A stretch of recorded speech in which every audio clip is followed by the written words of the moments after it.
this first time to visit Korea? I'm sure they will visit Korea several times.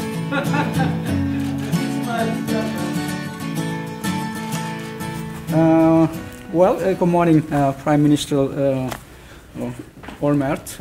It's really an honor for me to hold a discussion meeting with you this morning. Israel and Korea have a lot in common. We are very small countries with a few natural resources, surrounded by political and military tension with our neighboring these countries. However, we are both full of very talented human resources and made a successful innovation powered by science and technology. So we are small but strong countries. Given the common backgrounds, I think we can develop further through close collaboration between two countries. So in this context, I think this discussion meeting will be very meaningful. So I'm very grateful for this opportunity to discuss challenging issues with you this morning. And during this meeting, I would like to discuss several topics, including startup activation, innovation-led growth, fostering talents, and so on.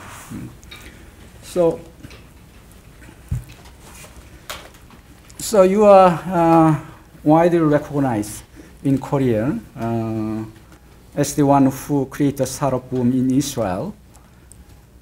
So what made you to decide to create this environment, and what role has the government played in the growth of the startups? Well, first of all, thank you very much for providing me with this opportunity.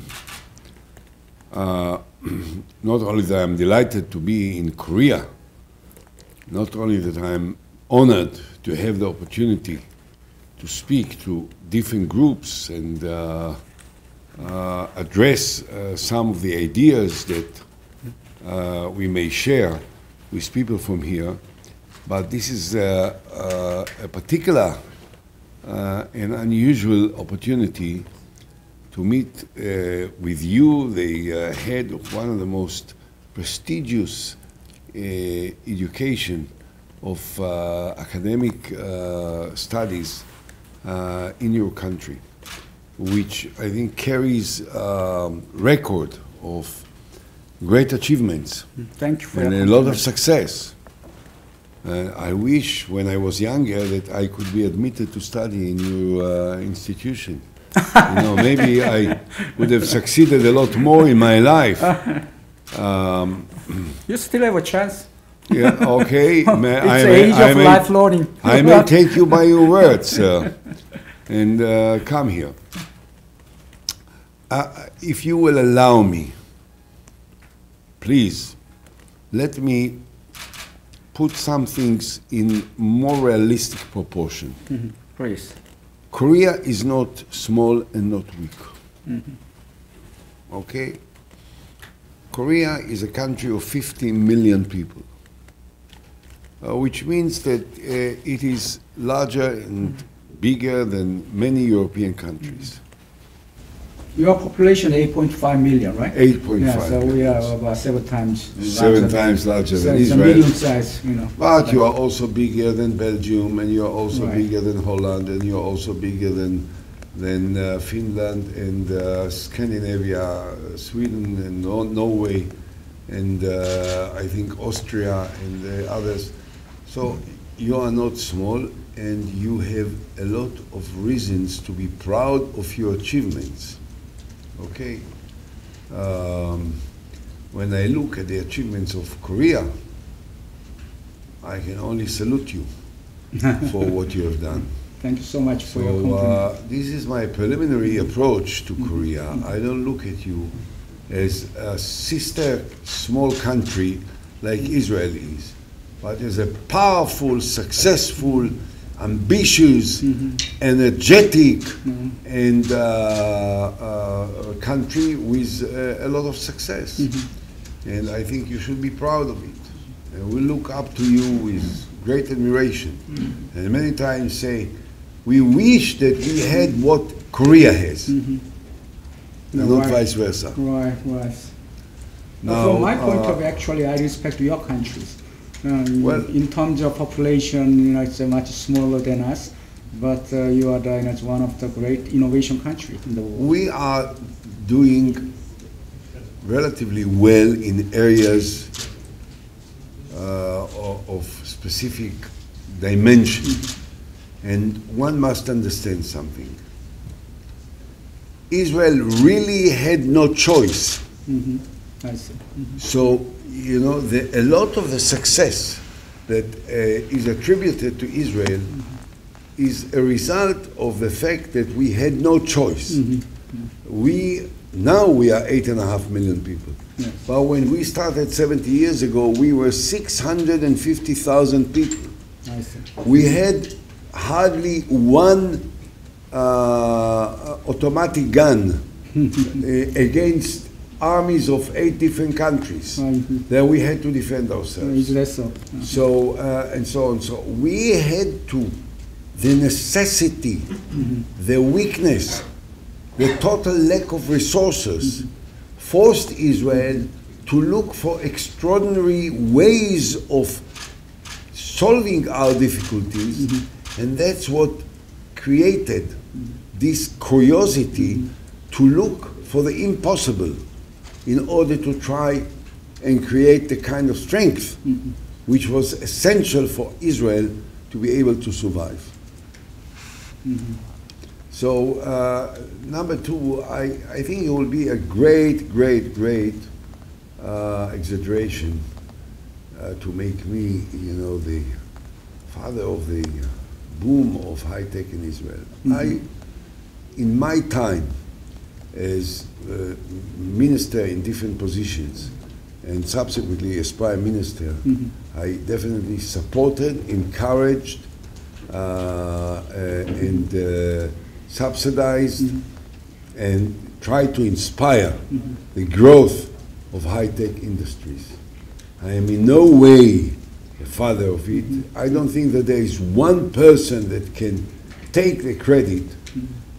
The credit really should be given to the creative mind of the young Israelis. You're very humble.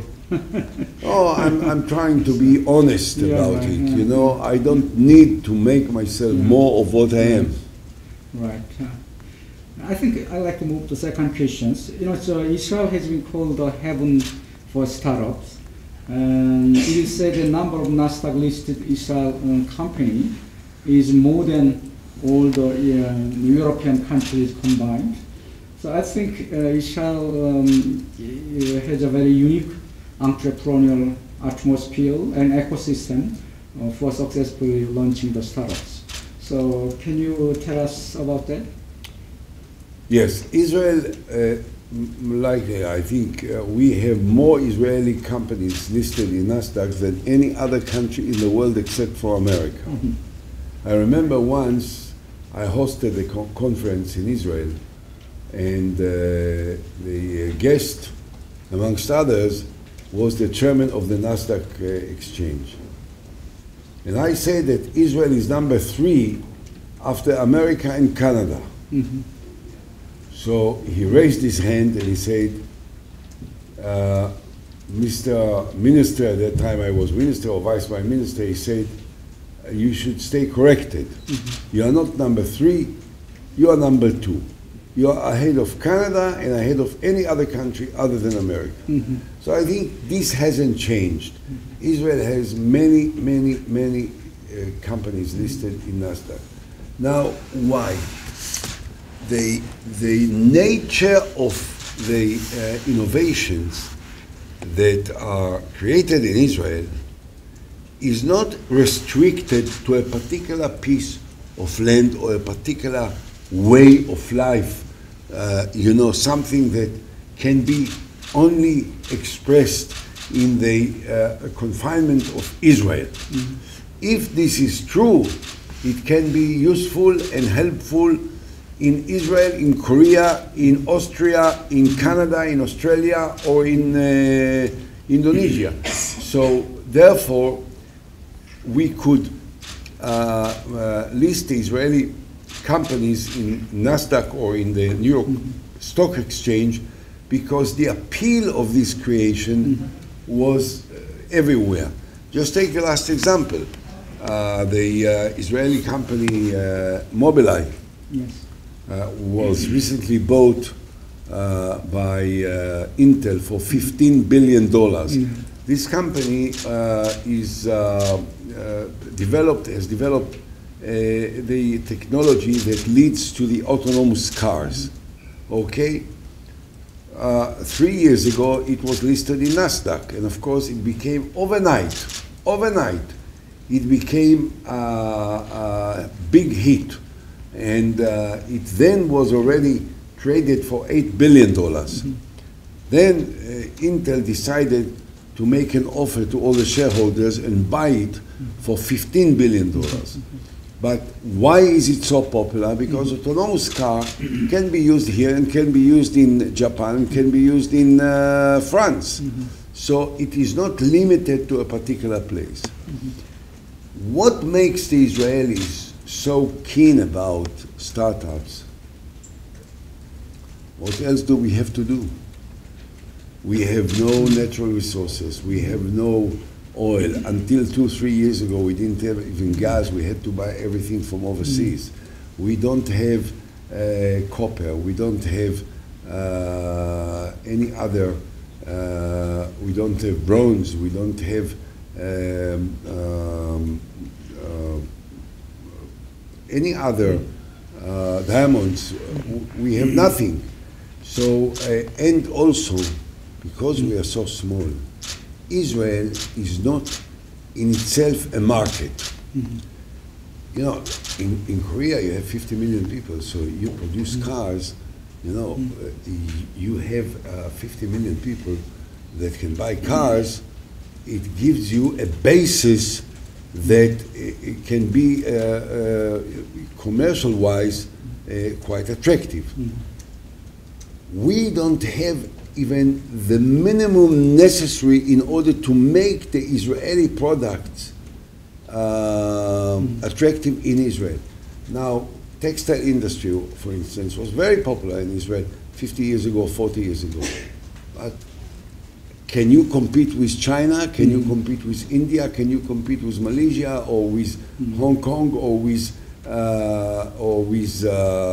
Indonesia in the cost of labor? No way. So we have to look to do things that can be competitive in the markets in the world. And what are these things? These things are innovations that have no limit into a particular area. Yeah, I think Mobileye is a great example for technology innovation. Yes. But it entered the right time in the right market. That's very important. Actually, that's connected to the next question because most of Korean startup has a big hurdle to be globalized. Okay, so I want to ask some, what kind of secret you have or recipes for success for Israel companies listing on the NASDAQ and growth as a global companies, in addition to the technology innovations. In Korea, it's many researchers create new technologies, but still we have a hard time to go to NASDAQ. So how is Israel go to NASDAQ in addition to the technology innovation? Well, I think really the listing in NASDAQ is just the peak of a process which starts much earlier. And that's where you have to look at it. I think that the relevant question is, what makes the Israeli tick? What motivates a 22 years old Israeli to start something that maybe 5 years later, 7 years later, 10 years later will be listed on NASDAQ. But what is it that at the beginning that creates it? What is that? I think that this is, first of all, there is something about the spirit of this country, considering the general circumstances of Israel. The fact that we were traditionally encircled from all sides by our enemies, that we all grew up in a sense of some fear that we have to find ways to defend ourselves, the lack of resources, all this. And also, I think the army service. There is something about Israel's nature that I can call it restlessness. Restlessness. People are not, you know, they don't live in the land 500 years, generation after generation after generation after generation, and they are settled in the place, and they are used to it, and they can look back and remember the father, the grandfather, the great-grandfather, the great-great-great-great-grandfathers. They don't have, everything is new, because we started the state only 70 years ago. Many of the Israelis, maybe close to 50% of the Israelis, were not born in Israel. They were born in other countries, and they immigrated to Israel only when they were 10, 15, 20, 30. So still everything is in creation, is in the mood. People come to a new country and they have to prove themselves, to establish themselves in order to be able to cope with the challenges where they live in a new place.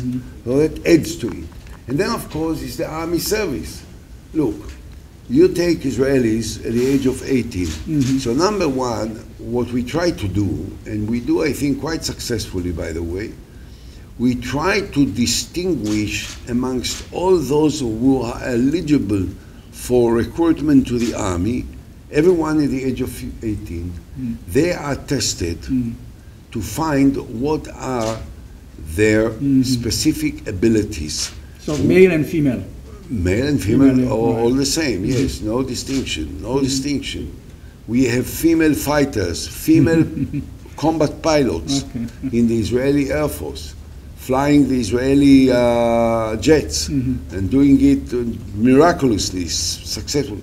By the way, naturally, I don't think that male are qualified better than women, females, to be great pilots. Now, we test them, and first of all, we distinguish amongst them the most talented for specific different areas of interest. We find those who are extremely qualified, let's say, for mathematics and computers. We find those who are extremely qualified for biology, for chemistry, for physics, and so on and so forth. And many of them are given the opportunity.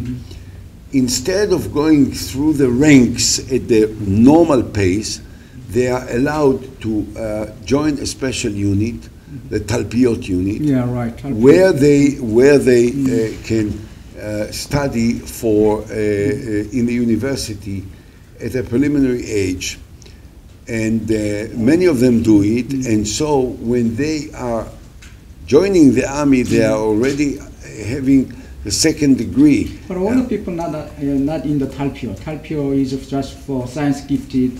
Yeah, for the Talpiot is for the highly talented people.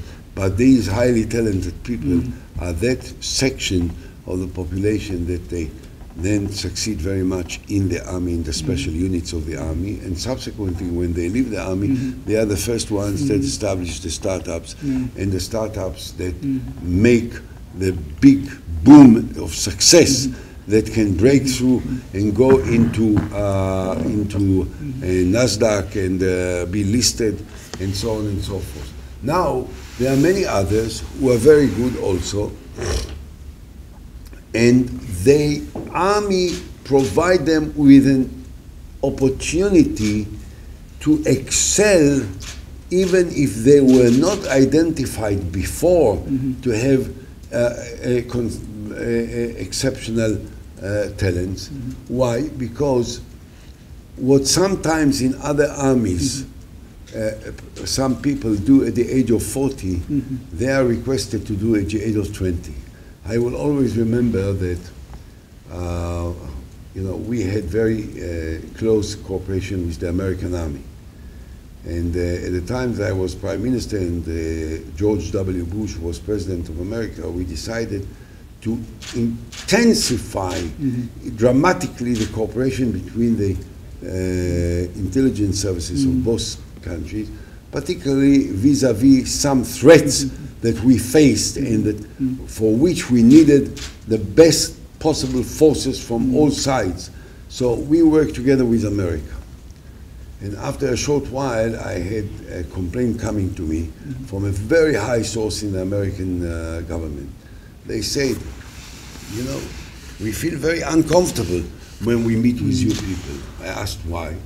He said, from my side, there is a general at the age of 50, one-star general, two-star generals, and in front of me, his counterpart is 23 years old Israeli boy. You know, we feel uncomfortable. How come this boy, what does he think he knows, you know, against a one-star general at the age of 50? But it turns out that the 23 years old boy knows much more sometimes than the one-star general.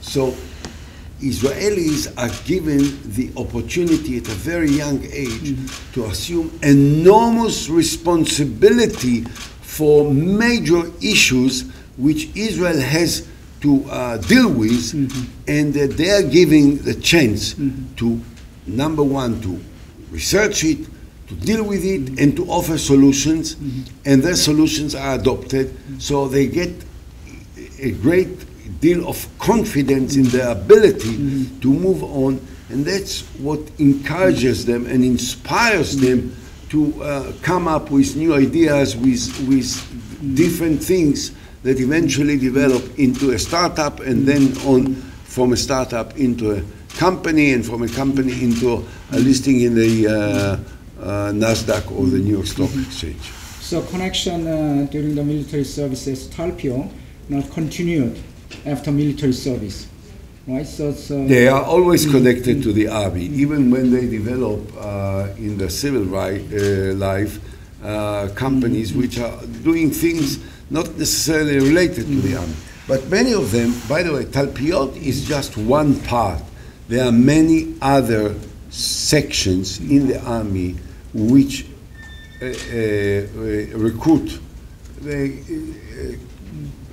exceptionally gifted and outstandingly bright young people, and they are later become very successful in the various areas of creativity and technological developments. And also, you have to understand, many Israelis who are as bright as the Talpiot guys, they want to be fighters. And the Talpiot guys are fighters with their mind. So they sit in the room and they have the planning and the concepts and the developments and so on. But there are many who are equally bright. They want to be fighters in the commando, in the paratroopers, in the Navy, in the Navy SEAL, you know, similar to what the Americans have, or in the Delta Force of Israel, which is as equally courageous and powerful as Delta. But when they finish their army service, they are just as equally capable and gifted to develop, you know, startups and new ideas, and they focus on this and succeed. Yes. So the numbers are much larger than just the number of Talpiot, which is a small unit. Yeah, right. And also, the most famous, I think, unit that has produced more innovations and more startups is the A200. The A200 unit is the signal intelligence unit of the Israeli army. The unit that has... So what is the difference between the A200 army and Talpiot? Talpiot is a unit for those before they even recruited to the army. No, they go to study. A200 is the signal intelligence unit. The listening devices that when you speak in Korea, we don't do it. We are friends of Korea, we are not interested. But just to give you an example, that they can hook in to something that happens in the 10,000 kilometers from Israel, and see what they do and listens to what they speak, and can create to them all kinds of images that are not real, but which are leading them or misleading them into do all kinds of things and so on and so forth. So this is a highly professional, technical, exceptional unit, which is the symbol of Israel's technological success. And by the way, I think that graduates of A200, when they retired and started their startups, I think today, collectively, maybe they are worth, I mean, the net value asset is probably at least $75 billion. Okay? For instance, the famous guy that created Checkpoint. You know, Checkpoint is the most successful defensive cyber company in Israel, which is listed in the stock exchange in New York at $18 billion, right? So a guy at the age of 22 created it and made it into the colossus that it is, and many others. The Palo Alto company, which is, by the way, is traded in Palo Alto, yes, but it is a former partner of the guy that created Checkpoint. And they separated. He went to America, created Palo Alto, and Palo Alto is also traded for $18 billion. So, I mean, these guys, they all from A200. I think it's a great idea for your country, the military period, is to cultivate the historical expertise. Then, because many people think that the military period is useless for to cultivate his career. Look, I guess that people that serve in the army for 3 years, in most cases, could do some other things in those 3 years other than serving in the army. But because of the very special circumstances, and because of the fact that the Israelis are great lovers of their country, they love Israel. For them, Israel is a miracle. Even when they were born in Israel, it still is a miracle that we were always outnumbered. We were always much more poor than our neighbors. They were the wealthiest countries of the world, you know, with lots of oil, lots of money. So this kind of patriotism, is still working in the young generation? It has inspired the young people. To this day, it inspires the young people, and they are very anxious to succeed and to protect their country and to find different ways of doing it with the limited means that we have, to use what we do have, which is unlimited, is the imagination of the mind, the free spirit of the mind, the ability to dream of things that never were and say, why actually don't we try to do it? Well, let me move to the funding, because at the initial stage of a startup, the funding is very important. What kind of funding you get? So we know that Yojma funding from Yojma Group is very famous, and I understand that you are the one of the person to support this Yojma fund. Last year, actually, I have met the chairman of Yigal Eli of Yojma. You know him, I'm sure that you know him, and Yojma Group. So he told me that he supports 86 startup company which are listed on NASDAQ.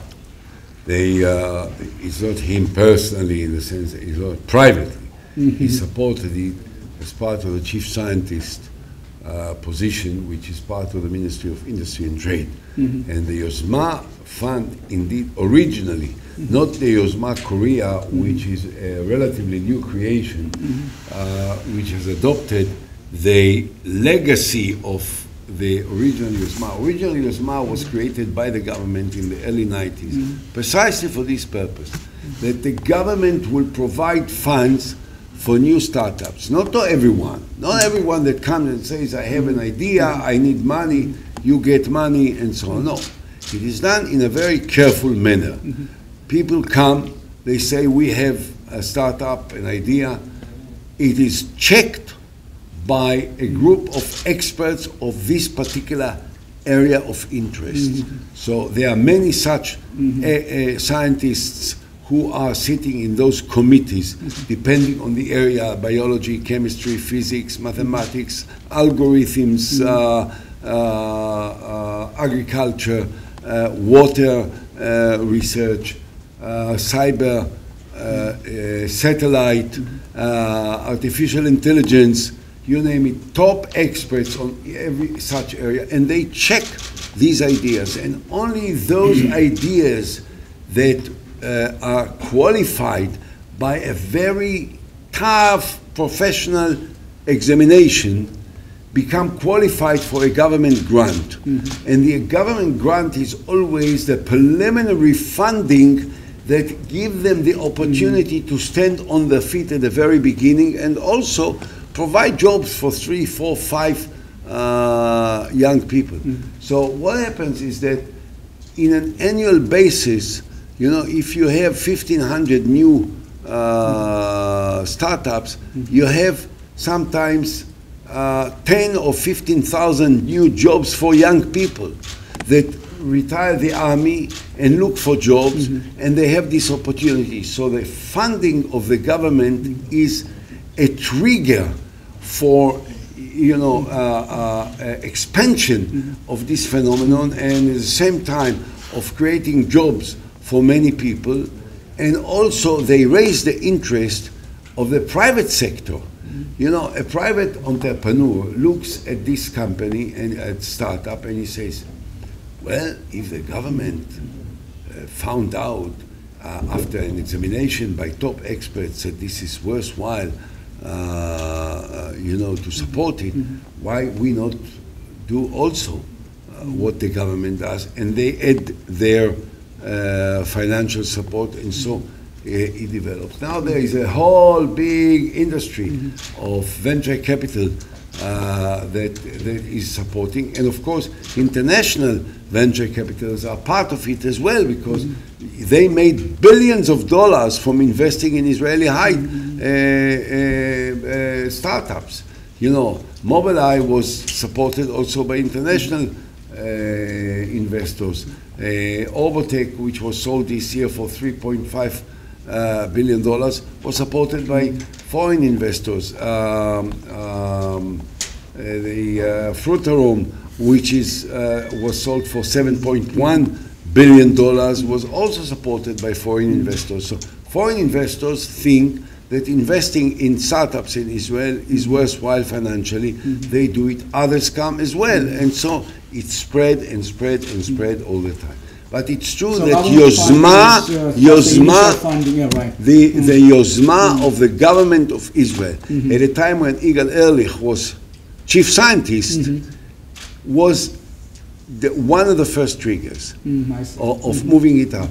The other thing was a binational fund that we created with America at that time, 30 some years ago, which was at about the same time, which was called the Bird Foundation. The Bird Foundation, which we created with the United States of America, was one of the main triggers for the development of high-tech industries in the state of Israel. I see. I think in the coming era of the fourth industrial revolution, I think startup is getting more important because now the company is rapidly changed, technology and science are rapidly changed. In particular in Korea, actually Korean economy is much rely on the few giant companies. And in terms of company, on 0.05% of companies, giant companies, and that occupies about 62% of export volume. So if few giant companies collapsed, the whole Korean economy is collapsed. In that context, the startup, boost of the startup in Korea is very, very important. So the Israel government still, support the startup in the coming era of the first industrial revolution, and is there any national policy for that? Look, I want to say something which is not necessarily an immediate answer to your question, but I think it gives you the necessary framework for the understanding of the process that we are talking about. I think, if I may suggest, you know, humbly, because I really think that you minimize the achievements of Korea for no good reason. You are a very successful country and very talented people, and I have enormous respect for your achievements. But what I want to say is one thing which I think is of great significance. You have to create a spirit in your country, mostly in order to influence these young guys, that they can take a risk and they don't have to be afraid of failure. That's a very good lesson. That's very That's right. important. That's a very important lesson. for You us. know what? The Israelis, partly because when they retire the army at the age of 23, they don't have anything anyway. They are not married yet. They don't have children. They don't have any property. They have nothing. So they say, what happens if we fail? We didn't have anything. We will not have anything. Not a big deal. So they are not afraid of taking risks. And taking risks and trying is the key to success. Many times you fail. But life is not only made of achievements. You fail first, you fail second time, third time you succeed. You have to try. You have to have the courage to try and to be fearless of failure. So you have to help create this atmosphere that people that fail in the first attempt, they are not lost. They don't have to feel lost, and they don't have to feel that they have no other chance in the future. On the contrary, if you will come up with a good idea, even if you failed once, we will still help you. I think you have to develop this atmosphere.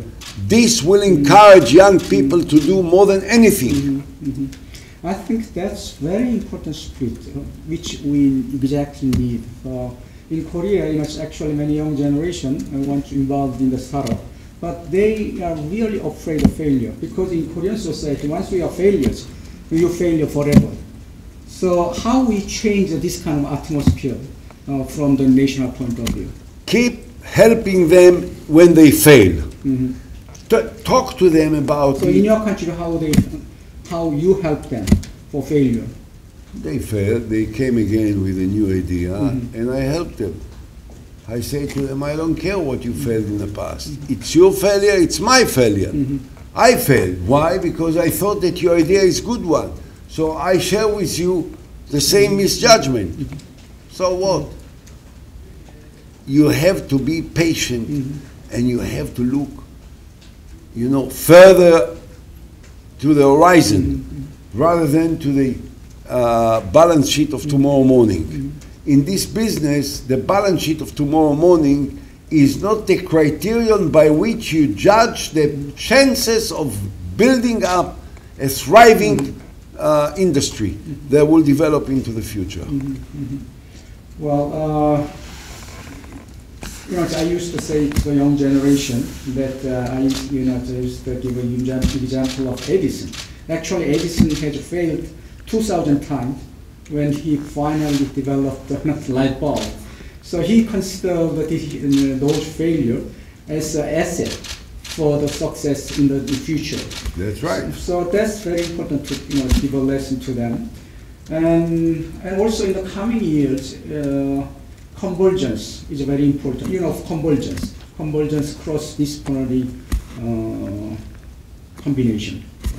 So in the third generation third revolution or second revolution, first revolutions, discovery and invention mainly come from the specific areas. But in coming years is cross-disciplinary education and convergence among the physical system, biological system, cyber systems are very important. So most of invention and discovery will come from this convergence. So what do you think about this convergence approach for the future? Look, things that do not exist today will be the focus and center of life tomorrow. Mm-hmm. What we have to do is to try and dream about things that do not exist today and see what will become interesting and inspiring and challenging in the next generation. For instance, had someone told you 5 years ago that the day will come that there will be blockchain technologies, you look and say, what is blockchain? Mm-hmm. Number two, they will tell you that there are cryptic currencies, virtual money. Mm-hmm. You will look at it and you will say, I mean, what the heck are you talking about? What is virtual money? Money is, a note, a banknote that I take from my wallet and I pay to you and you give me a product, right, in the store. No. Today, there are cryptic currencies, and there is an emerging technology of blockchain. And in 10 years' time, maybe, it will be dominant in our lives.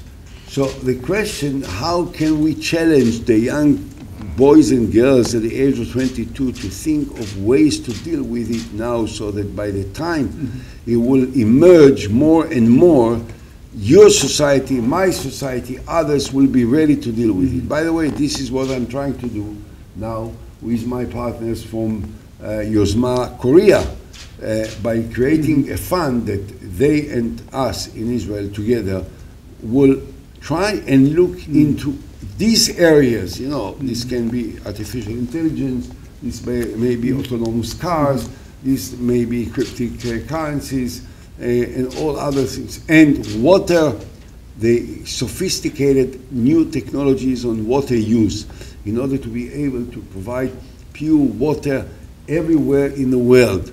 We in Israel produce already 750 million cubic meter of pure water from the sea, from the Mediterranean. And we don't depend anymore on the rains, or we don't depend anymore on the Lake of Galilee, something that was essential for our economy for many, many years. So irrigation, computerized drip irrigation systems that can make a great impact on the development of agriculture, on the growth of food. All these things can be anticipated now for the next 5-10 years and can be cultivated and developed so that we will have a solution at a time when the need will be imminent. Okay, you praised Korean's miraculous development the last half century, but that is based on fast catch-up model, fast catch-up strategy. It's followed advanced technology in other countries, but we understand that we cannot go further. This is a fast follower strategy. So in that sense, the government now proclaiming that the innovation-led growth is one of the important axes for the government to further development in the coming years. So in this regard, what is your advice? What government can help the company for invest more in R&D? Invest more in R&D and think not what are the merits of today, but what are the the deficiencies of tomorrow. For instance, we all praise for good reasons your car industry. Your car industry is miraculous. I drive Kia. My children drive Kia. My neighbors drive Hyundai. What's your rationale to buy a Kia? Pardon? What is the reason to buy a Kia? It's the best car. It's the best car and the least expensive car. Okay. Yeah. And it has everything. Yeah. It has climate control. Yeah. It has the best sound system. It has the best, most comfortable wheel. The price is the best. And you know, a product per money. It's the best. Hyundai is equal. By the way, Hyundai is equal. I like Kia, the shape of Kia. I like it more. My children buy Kia. My neighbors buy Hyundai. 31% of the Israelis, they drive Korean cars. Okay? The Korean cars, as cars are made today, the Koreans are doing them better. But what will happen if in 5-10 years' time there will be autonomous cars? Are you now ready for this development with your research and development? Are you ready to be able to adjust your industry to the demands of the future so that you will keep pace with the most modern technologies that will emerge at that time? This is the question. Now you have to do it. In order to do it, you have to invest in R&D. The government has to encourage the investments in R&D in these areas, as well as in electronics, by the way. Samsung, you know, I remember the days when Sony was #1 in the world, and I visited Korea in 2005, and I visited Sony before, and then I visited Samsung, and I was escorted by maybe 200 business people. So I, at the end of the visit in Korea, I summoned all of them, and I wanted to hear what their reactions were. And everyone said this and that about, you know, Samsung, about Sony, about the products, about the television, you know, that high definition television, you know, and so on and so forth. I say to them, look at Samsung. In a short while, Samsung will be by far #1 in the world. They asked me why. Why do you say so? I say, I can see in the eyes of the Koreans that they are hungrier, that they have more passion, that they have more desire, that the Japanese are slightly tired. So take it now, look at Samsung, because this will be the future. Now I tell you, you guys be careful. Why? Because if Samsung or Korea will not be ahead of others in developing the electronics of tomorrow, tomorrow someone else will be ahead of you. And in order to develop it, you have to invest today in research and development with government subsidies, with government encouragement, with academic inspiration in your different institutes, particularly in yours. That's a kind of message to Korean companies. So I want to remind that. Yeah, so you're talking about R&D investment important for innovation. Absolutely. Now, in terms of R&D investment per GDP, your country and our country is the highest in the world. It's about 4.2%. Our is, about I think, 4.2, something like that. I think that Yeah, ours is 4.6. Ours is the highest, but highest, yeah, sometimes but Korea is very close. Yes, second. But anyway. But it should be 10%. Okay. Yes. Right. Talk to our politician about. No, I'm originally a politician. Not your politician. So that's why I say that. Right. But yeah, but you know, still, even though you know it's a ratio is high, absolute amount of R&D budget is quite small compared to the the leading country around the world. For instance, compared to USA, only about 10%. So question is how we effectively investigate, allocate this R&D budget to compete with the leading country around the world. That's a big issue in Korea actually. So what I'm asking to you is there a national policy to allocate R&D funding? Look, it reminds me that in 2005, I made a statement that Israel spends the highest rate in R&D equal to another state, IBM. In other words, what Israel spends on R&D altogether, which is the highest rate against the Israeli GDP, is equal to what one big American company spends on R&D. But where is the difference? So you can say true, of course, if you take in absolute figures, you take a company like Apple, which is traded at the value of approximately, on these days, of $1 trillion, the highest ever value of any company in the history of mankind.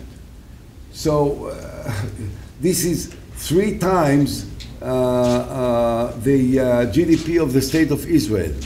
So naturally only one company there can spend on R&D 3 times more than the state of Israel, and so on and so forth. But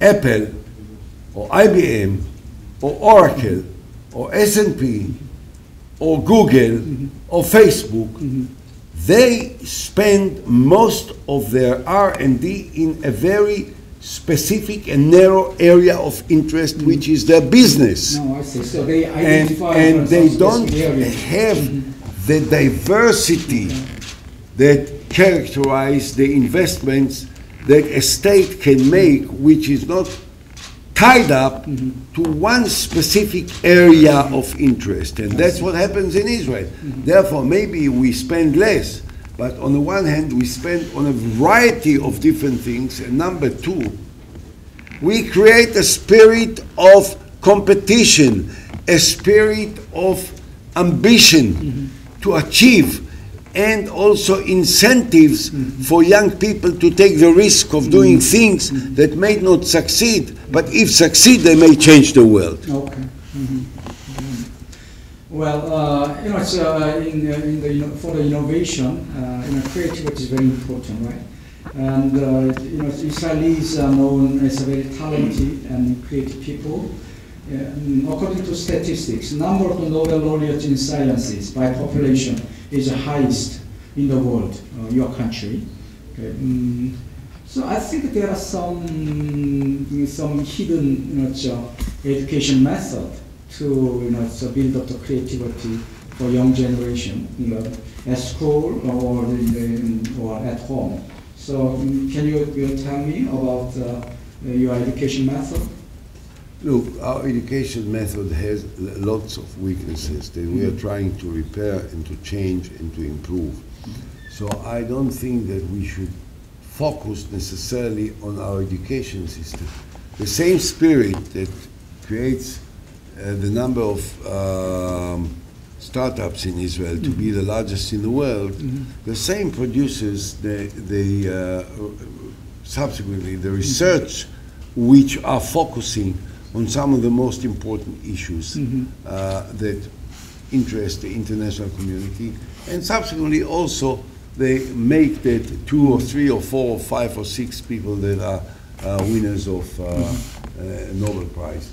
So I think basically there is not something in the academic education which is not reflected already in the early stages. And in the early stages, it's the same. It's the spirit of entrepreneurship, it's the spirit of taking risks, it's the spirit of competition, and it's the spirit of the need to succeed in order to save the state.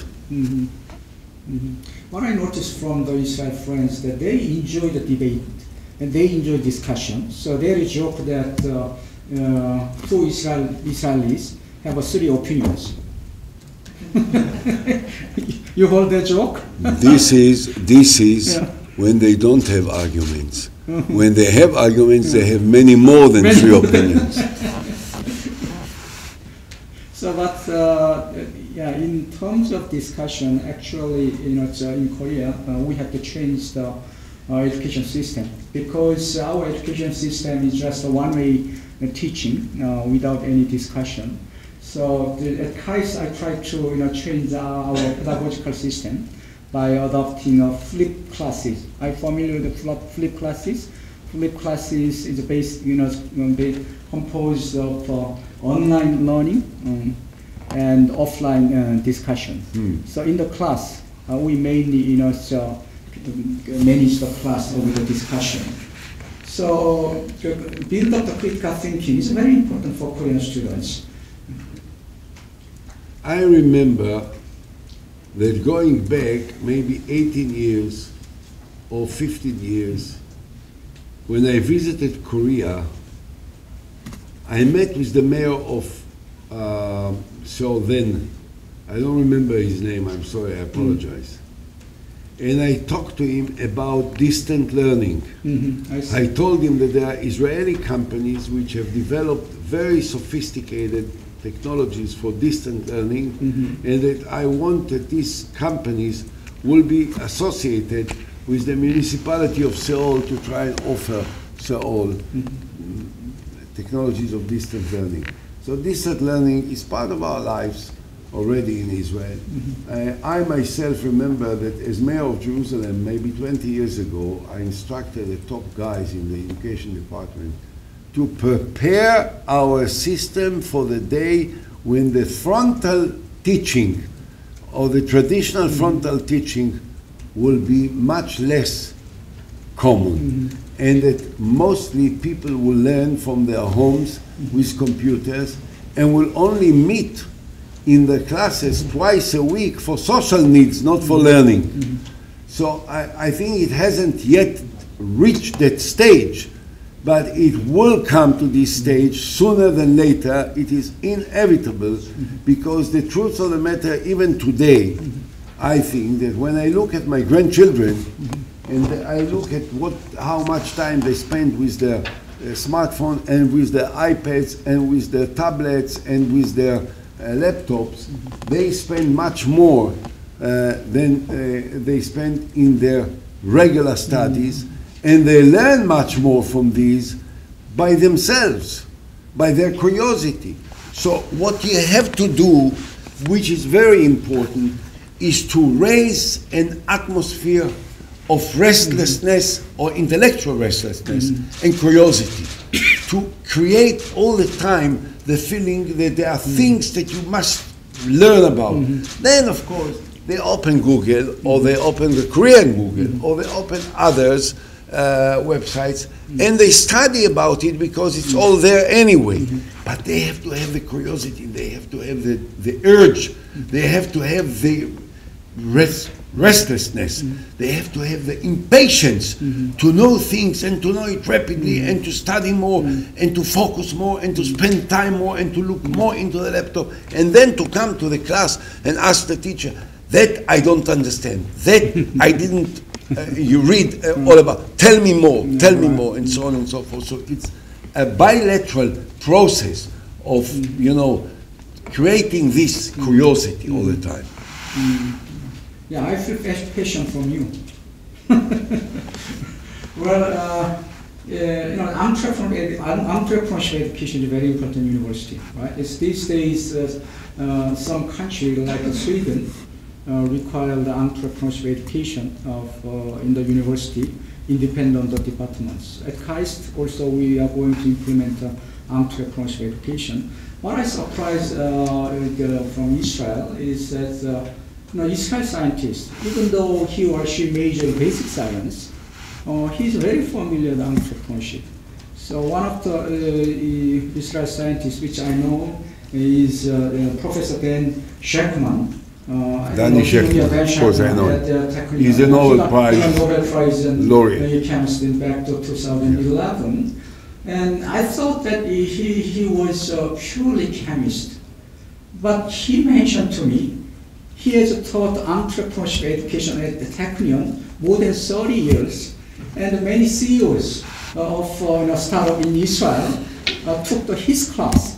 So I was very surprised that, because that's a completely different atmosphere compared to in Korea. In Korea, my major was physics, but when I was a professor, if some professor involved in the startup, we thought that he's greedy for money. He's out of the ivory tower. So, but now it's changed. It's slowly changed. But how this kind of atmosphere has been built up in your country? Again, I think out of the needs and the constraints and the fears and the lack of resources and the relatively small number of people that had to somehow combine their forces in order to achieve the national goals. But I'll tell you, you know, Professor, I'm ready to come and give a lesson in your university, in KAIST University. Yeah, I'm happy to invite you next time. Yeah. So okay, so not give one occasion lesson, and big like a speech semester. for I'm ready students. to become a semester, a professor for a semester. Oh, semester? Yes. You want a to stay one semester? Yeah. Why Oh, not? wonderful. Why not? You guarantee. Why not? Okay, great. That's a big gift to me.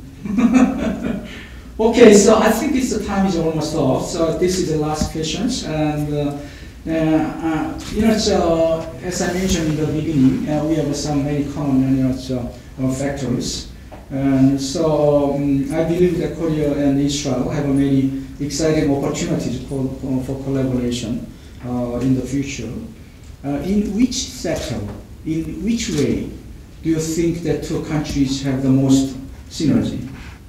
Look, you can buy from us what we produce. We can buy from you what you produce, which we do anyway. We buy your cars, we buy your electronics. We build ships in the dockyards in Samsung and in Hyundai. Some Israelis spent billions of dollars in building ships in Samsung and Hyundai dockyards, okay? And we buy Samsung. Samsung is the most popular electronic device in Israel. Different, smartphone, television, all types of televisions of Samsung are the most popular in Israel, and so on and so forth. This is what we buy from you, and you buy from us. What you buy from us, which are, many innovations.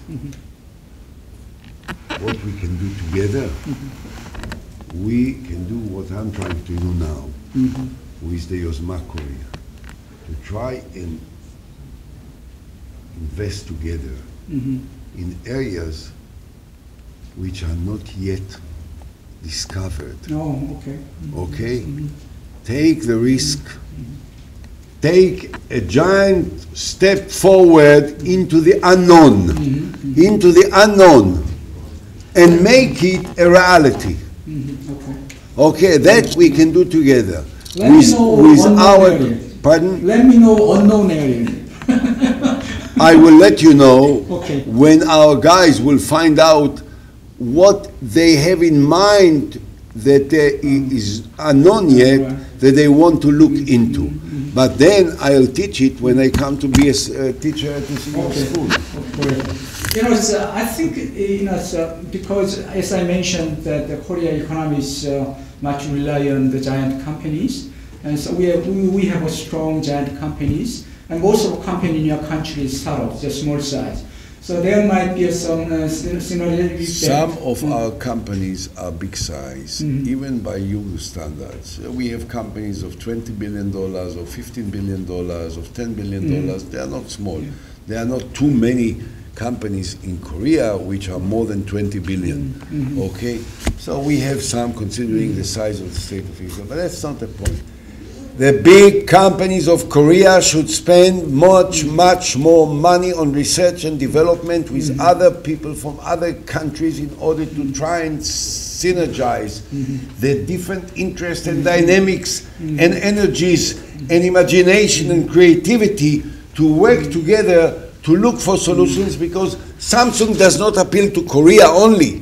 Samsung is sold all over the world. Samsung is sold in Japan and in Israel and in Sweden and in Great Britain, in France, Germany, America, Canada, Australia, Malaysia, Indonesia.